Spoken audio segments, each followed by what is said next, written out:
I'm Teneale. And I'm Kelsey, and we're financial advisors from Allman Partners True Wealth, bringing you thought-provoking conversations around you, your money and your life on the Wealth Experience podcast. Welcome back, listeners, to the Wealth Experience podcast.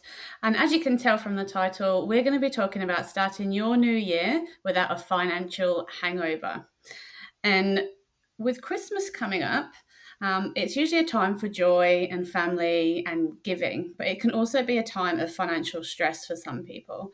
So we'd like to talk about how you can keep your finances merry and bright.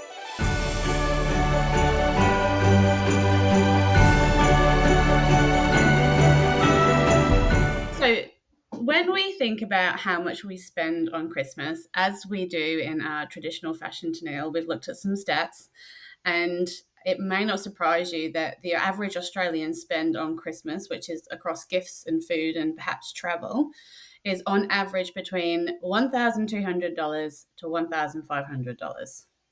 I could spend more than that easily, surely, but So you can still. spend more of that on your Christmas decorations, Teneale. We've seen your house. Unfortunately, I think my husband's budget would be able to blow it pretty quickly. But having said that, if you were just looking at a couple of presents or even just some food for Christmas Day, yeah, that's a pretty big number to get up to quite quickly. Absolutely. And I'd actually, in looking at that, I thought that was kind of on the lower side when you think about people with families and traveling and whatnot. So I'm not too sure about how true to form that is. But what was probably the most astounding thing is that 1 in 3 Australians go into debt for Christmas spending. So this is the credit cards and Afterpay and all those fun things that literally give you that hangover in the new year, like you're talking about. Exactly right. And the reason that it's really easy to do that is because we often spend money to show love, but debt isn't a Christmas gift that anybody wants. So, whilst you're gifting to other people, you're giving yourself the gift of debt, which is really not a nice one to have. So, but the emotional aspect's really interesting part of that, Teneale, and that we gift to show love. Want to invest your hard-earned money but don't know where to start? Allman Partners True Wealth presents AP Direct Invest, your online self-directed investment solution. Choose from 6 low-cost exchange-traded fund portfolios, including 2 socially responsible options. To manage your own investment experience, visit allman.com.au/AP Direct Invest and start your investment journey today. AP Direct Invest, your investment solution. Any financial product advice is general advice only and may not be appropriate for you. Always read the PDS. So there's an interesting concept that I thought we'd talk a little bit about here, and it's one that you and I have spoken about before, and I speak about it with my husband and other loved one. That's called love languages, and it actually comes from a book called The 5 Love Languages by Dr. Gary Chapman. And this book explains how people express and receive love differently. So maybe we just go through a quick summary of what those 5 are, and then we can dive into them a little more. We've got words of affirmation. We've got acts of service. Receiving gifts is the third one, and that's very much tied to Christmas time, isn't it? Quality time and physical touch. So talking a little bit about what they are, words of affirmation talks about expressing your love through verbal compliments, encouragement, appreciation, things like saying, I'm proud of you, you mean so much to me. I mean, who doesn't like getting a compliment, right? So we say, and then at Christmas, some people, if you scored high in this one, the words of affirmation, you could not give them a gift and just say, Merry Christmas. I'm so glad that you're spending this time with me. That makes me so happy. I'm sure that the idea is that they probably still like a gift, but it's understanding which one of these they value more highly above the other. So for somebody for words of affirmation, it might be that they're the kind of people that actually read the card. And I am such a bad card writer, so clearly I am not a words of affirmation style of person, whereas you are, Kels, yeah? I'm not very good at writing them, but I like receiving wordy cards. Yeah, so that's a great example, right? So you might not have to have the flashy, extravagant gift, but if you have a really well-written or thought, it's a thoughtful gift that has a really well written card along with it that talks about what you appreciate about them and your relationship with them, you might target them a lot better with those people that lack those words of affirmation. So it's a really interesting I'm one. just smiling. I'm actually smiling here because I was actually about to say, actually, Tanil, I'm a really difficult person, and that I had 20% across all five. So You did not get you've got out. to hit me with all five at different times, depending on the situation. So Does that mean that you're easily pleased because you can hit any of those five, or that you're really difficult because you want all of them? I would say that I'm easily pleased, but Ben will probably say, Ben, my partner, would probably say that it's probably really difficult. It Oh, just that's depends. I interesting. mean, my love language during the working week would be the acts of service. I would appreciate the acts of service. That would be important to me, but not over Yeah. Christmas. Well, You let's talk about know? let's talk about acts of service then, since you picked that one next. So number two was acts of service, and that's something like doing helpful things for your partner or for another person. Something like cooking a meal, running those errands that you're talking about, fixing something around the house, and it's about actions that make that person's life easier. Um, this one I relate to the most out of any of them because I am very much an acts of service person. So to talk about how that impacts me at Christmas time, I still like gifts. Gifts are lovely, but I actually appreciate more the ability to be able to sit down and spend time with people at Christmas time. And so for me, somebody else putting on the barbecue or putting the dishes away or doing the things that I otherwise feel obliged to do actually gives me more joy at Christmas time or any time of the year, right? Um, but an acts of service kind of person might also like those special, thoughtful gifts that are not wrapped up in a package. That are okay. I've put some thought to this and given you a massage voucher maybe. And when you go and get a massage, I'm going to go and put on the dinner for the day or whatever the case may be. The third one, which is receiving gifts. So this is very much the Christmas theme one that we're talking about. It's pretty obvious, right? Thoughtful gifts, but I guess the key word with this one is thoughtful. So it's not about the price of the gift. It's not saying that somebody is really, and I mean, some people might like very expensive gifts, but it's not always saying that this type of person loves the flashy gift. They just want something that's a thoughtful gift for them. An example might be a favorite, a little box of all their favorite lollies and candies and all those kinds of things. Something that really shows them that you know who they are as a person and is thoughtful in that way. Hmm. Do you like receiving gifts? Definitely. Do you have a memory of what your best gift has been? It can be from anyone, like from your parents as a kid. It could be for birthday, it could be for Christmas, it could be for Easter, it could be is there anything that comes to you that you go, that was such a good gift? And it might even be something that you're like, oh, I otherwise wouldn't have thought it was, but Yes, probably jewelry.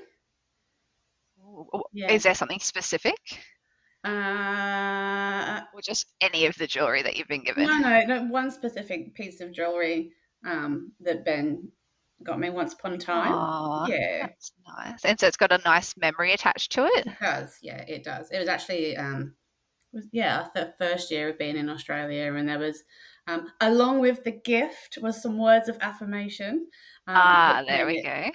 very memorable. So Oh, yeah, that's lovely. and That's yourself? lovely. Um, yeah, I think that sometimes the gifts that have been the most impactful to you are ones that you kind of wouldn't think they would. So I know I was speaking to Todd about this at one point in time, and he said that the best gift he ever got was somebody gave him a bag, and he was like, "What am I going to do with this bag? This is just," but he uses it all the time, and it's really it's really helpful.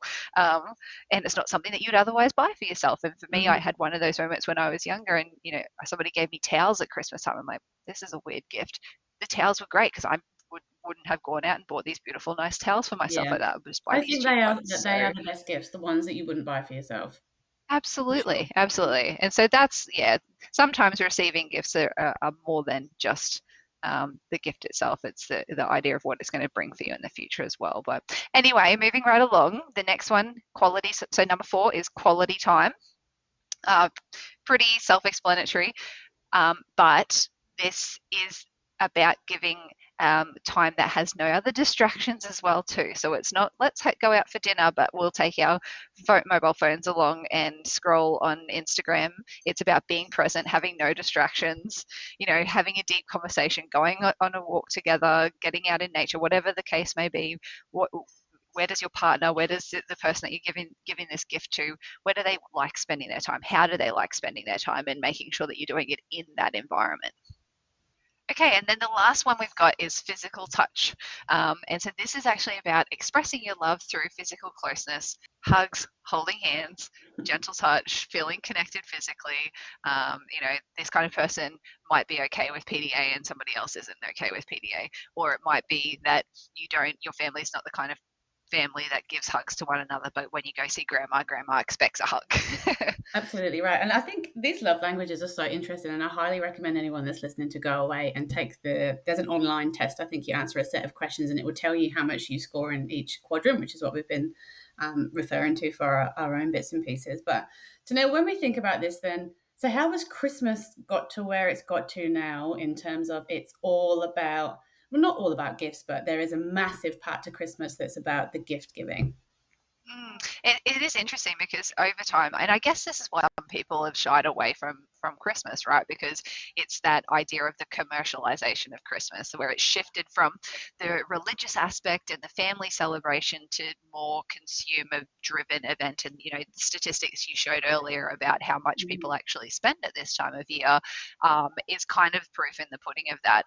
Where retailers start, marketing now months in advance. So all of a Months. sudden, Yeah. the minute that Halloween is finished, the tinsel is up on the shelves and all the gift packs are coming out, and you can see that around, right? So I suppose that creates this sort of sense of urgency or fear of missing out when you go in the shops. You're like, oh my goodness, I need to get prepared for Christmas because everybody else is getting prepared for Christmas, But right? you know what? I think there would be real power in one year just going, I am boycotting this commercialized Christmas, and I'm telling everybody I know that I'm not doing it this year. There's no gifts You at know all. what? Todd cannot be listening to this podcast because he'll be unplugging me. He'll be going, no, there's no way, no, Bring and it it on is his there. favorite. It's his favorite of the year, and he absolutely loves everything about Christmas. There's no way that that we would be able to boycott Yeah. Christmas. You wouldn't be able to get away with it in your household. Maybe you just swap out birthdays for the big Christmas.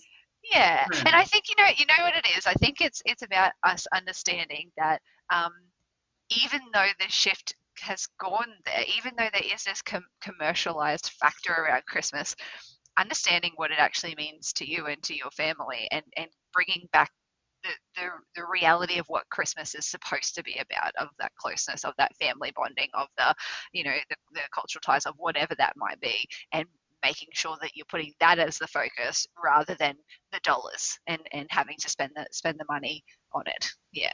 For sure, yeah, and I think, social media and the advertisements certainly push for, people wanting to buy the lavish gifts and the expensive decor and all of those things, and if you can't afford it, why put the extra pressure on yourself? But you can see how that can happen. Yeah. Instagram, all of those things, it's to keep up appearances and the way that we've kind of funneled into society to go down a certain route. But then when you actually think about the love languages and the gift giving, it specifies that it's not necessarily about giving expensive gifts, it's the meaningful gifts. And Yeah, like that's you right. said, meaningful doesn't have to be expensive. Yeah, and it might be $0 in all honesty. Like you say, spending quality time with somebody, or communicating with them in that love language way. Maybe that it's not about actually going out there and spending money, or it might be about spending a very small amount of money to give a really thoughtful gift. Yeah, yeah, So let's think then more about that, Tanil. If we think about, well, how do we break this cycle then? So there's a couple of things that come to mind, and one of them being that we could shift our attention to experiences rather than things. So, maybe it's about putting on a lunch for family and friends and having people over and getting everybody in one place that you wouldn't usually be able to do that with. you know. I think that's definitely right. And you know, for me, that's where holiday traditions, that's really what Mm, you can start talking about in that space is, you know, when it comes to Christmas, what are the things that you value and you cherish about it? So we have as part of the Christmas tradition on the Leicester side of the family, everybody comes over wherever that's going to be, but there's always been cabbage and bacon. Right, so that's been one of the foods that's put up, and on my side of the family, it's always been like the prawns, because at that time of the year, prawns seasonal. It's this little treat. These are not expensive things. Prawns maybe cost a little bit more than what, you know, chicken or something might at that time of the year. Whatever, that's fine. yeah. But it's about, you know, those little traditions that you might have, or you might have that everybody sits together and has a cup of hot chocolate on Christmas morning, and they play the Christmas carols, and you just kind of get to spend time with one another, you know. So you're definitely right. Actually, forming those traditions and spending the time on those experiences is a great way of breaking that cycle. Absolutely. And of course, you know, anybody with young children will know that it's still really important. And no doubt you absolutely want to be giving them gifts too. But maybe you could just set different boundaries with yourself and with other people to sort of say, well, this is the budget. There is no, you know, Yes. this is the spend. And this is all Yes. we're doing. And we actually had to do that last Christmas because grandparents just went crazy. And then we had no room left in the house for any more gifts. And we said, this year, we're gonna limit that. You can still give Yes. gifts, but there has to be a limitation because we're kind of fostering an environment then where the expectation of Christmas is to get as many gifts as possible. Yeah, and people can do that in all different ways, you know, with bigger families. So we implement things like your Secret Santa. So instead of Mm. everybody buying everybody a gift, or everybody buying every single one of the kids a gift, it might be, well, all the kids get a gift limit of whatever it is, $50 or something like that, and the adults will take part in the Secret Santa. So you only buy a gift for one person. Um, Last year, instead of buying gifts for anybody, we baked some goods and we put them in these cute little you know, Christmas boxes, and wrapped them all up I lovely, and it was remember kind that. of That a was special. lovely. Yeah, yeah. So that's the experiences part of it too, isn't it? And that thoughtful gift. So there's definitely ways of breaking those cycles and reducing down costs, but still being very thoughtful about that process. Absolutely. And just remembering that more spending doesn't mean more love. Yes, yeah, exactly, Um, exactly. so outside of having a budget and setting boundaries around your spending and the secret Santa, like you'd mentioned, if you're going to travel and you know you're going to travel every year, perhaps look at budgeting early or sharing those costs in some way, shape, or form. You know, if you're traveling, and I know it happens a lot in Australia because people are more spread out across the country, um, Mm. maybe get an Airbnb where there's 5 rooms and all split the cost. You know, let Yes, and there's them. so many options now, aren't there? I Mm. was incredibly surprised that you can get a beautiful big Airbnb, and it might be able to sleep 8, 10 guests, something like that, uh, really affordably comparative to each going out and getting a cabin or a unit or something like that as well. So, Yeah. and you're all together. So, I mean, some families that might not work for, but Very true, very true. So when you're thinking about the future, then you can actually use Christmas as a bit of a springboard to set your financial goals for the next year, rather than going yeah. into it with your financial hangover. So most people are off work during that period of time, and hopefully you've got a bit of time to decompress and reflect, etc., etc. So, you know, setting an emergency fund, having that to Mm, go into the new year with, knowing your minimum cash requirement that must be there at all times, and think about, yeah. if you don't have it now because it's been Christmas, how are you going to build that for next year? How are you going to make sure you've always got that there so you don't go into debt? Mm, You know, review your insurances and your super contributions, all of those sorts of things that are part of your spending and budgeting and looking into the future to build your wealth. mm. And when you're setting resolutions, because we always have resolutions, right? Everyone pretty much Do you does that. do you guys do that? Well, it's interesting because I will say something Hmm. that was never something that I ever did. You know, growing up as a kid, it wasn't like New Year's resolutions Yeah. weren't a thing, and I just thought it was kind of one of those funny things that you saw on movies, or I wasn't really thinking. But then as an adult, I was like, oh, hang on, everybody's doing this. Is this something that we're supposed to be doing? And it's kind of neat, right? Because it's just goal setting. It's just kind of it's encouraging goal setting, which you may not have done for 364 days of the year. And then on this one day, you're going, what's my 1 year plan looking like? Yeah, and Unfortunately, I most don't know people if it actually works I because know, because it falls over, right? it falls over. People, You either have your goals and strive towards them all year round, or you don't. yes. So, no, to answer your question, yes, I used to, but as I've grown older, no, it's certainly more about setting those as you go and sticking to them, not having this kind of line in the sand that I have to wait till January. So what it Mm. is for our listeners is going, well, New Year's resolution is it's just a good line in the sand to go, what are my goals for the next 12 months? But if I'm going to make goals, let's actually make them useful, realistic, make them smart goals, do all of those things. And Yeah, and just um, with financial goals, usually we yeah, have lots of other goals around things, but have a financial goal. yeah, that's right, that's right. And one of them, one of them might actually be, hey, at Christmas time, it cost me $4,000 to do everything that I want to do. Because I costed it up and actually had a look at the budget of what I spent this I year, and I'm going wonder, to put aside money. I wonder if you typed this into AI and you said, "This is my Christmas budget. These are the people I want to buy for. These are what these people are like. Can you give me gift ideas and send me links to to the gifts?" That's brilliant, because Like a most of personal those elf. gift exchange programs do that. When you do your Six Santa programs, they let people select their gifts. But if you actually explain to the AI that this is the type of person they are and the type of gifts that they Yeah, might like, and this is the budget that I want, I love that. So let's lean into how we can use AI to help us with our budgeting around Christmas. yeah. And I wish I did that with my Secret Santa. well, while we're talking about it, AI is obviously very powerful.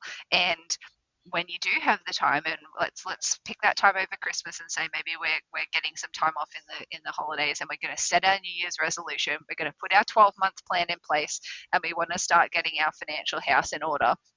I actually think that AI can help you really hone in a couple of those areas, increase your knowledge in areas that you might not otherwise have it, and start you on the right foot. So I thought maybe we could share with our listeners a couple of good prompts to put into AI to help start you off. If you're literally starting it from scratch and you're going, right, I'm going to take the time now. Let's think about what we can actually put in. So goal setting. We're going to start there because you've just spoken about that. Goal setting's always number one for us. We're starting at ground zero. If I was going to put a prompt into AI, I'd probably put in something like, give me one simple exercise to define my 3 financial goals for the next X amount of time. So be very specific about that. So it might be, I want my top 3 financial goals defined for the next 12 months, or for the next, if you've got 12 months, 5 years, whatever that may be. AI should help you then form those smart goals, right? That's the idea. Hmm. But it can also, AI is incredible. It can formulate that out into a beautiful roadmap. It can put it into some pictorials. If you started saying these are the type of pictures I envisage when I think about my goal of traveling to Europe, or I think about my goal of spending time with my family over Christmas, or whatever that may be. It's interesting you say that then, because I started thinking about how the AI can give you images and whatnot off the back of that. Yes, How powerful is it to have an image to remind yourself of the thing that you're trying to achieve, and just having that to absolutely. hand that you see every day in passing?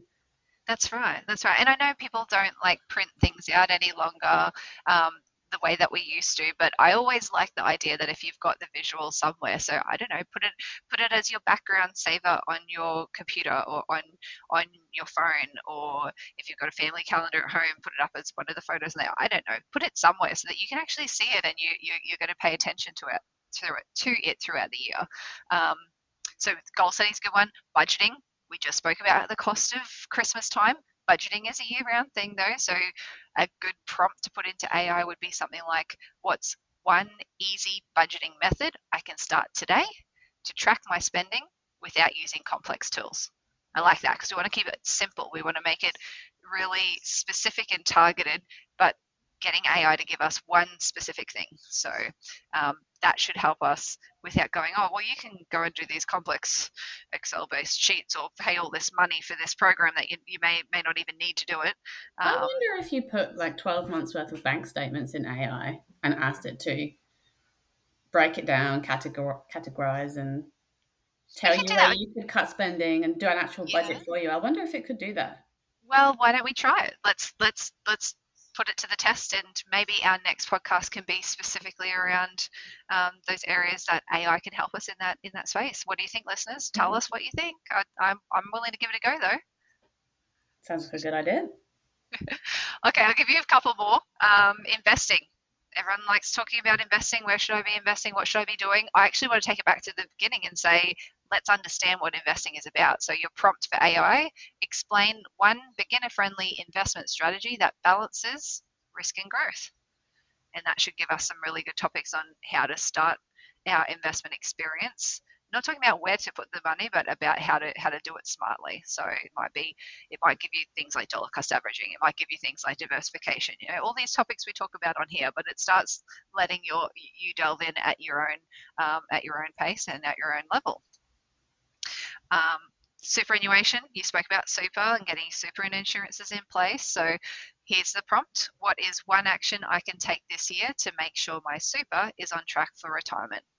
And there might be some specifics that come after that. It might ask you some questions. It might say, well, do you want to make a specific plan? But it might just give you some really subtle ways that you can get in touch with your super currently, and let you think about those things that you might not currently be doing. And last two, personal insurances. The prompt is, what's one type of personal insurance most people overlook but should consider? So this might be, what are those insurances that I might not have? Because maybe I do have some insurance, but maybe I don't have all of the ones that I might need to think about. And then for estate planning, what's one essential tip to start estate planning, even if I don't have a large estate? Hopefully our listeners can put some of those prompts in, or your own variations. We would really love to hear what variations of questions or prompts you've put into AI and how that helped you start your own financial plan so that you can be starting next year without the hangover. Thank you, everybody, for listening today. We hope you enjoyed the Christmas festivities. And just remember, the best gift that you can give yourself is financial peace of mind. So start planning today for a stress-free tomorrow with all the things that we've spoke about today, as Teneale said, so you don't start next year with a financial hangover. And join us next time. And please make sure that you like, subscribe, leave comments. We want to hear from you, so please do so. The opinions of the presenters are objectively ascertainable and are not intended to be financial product or personal advice.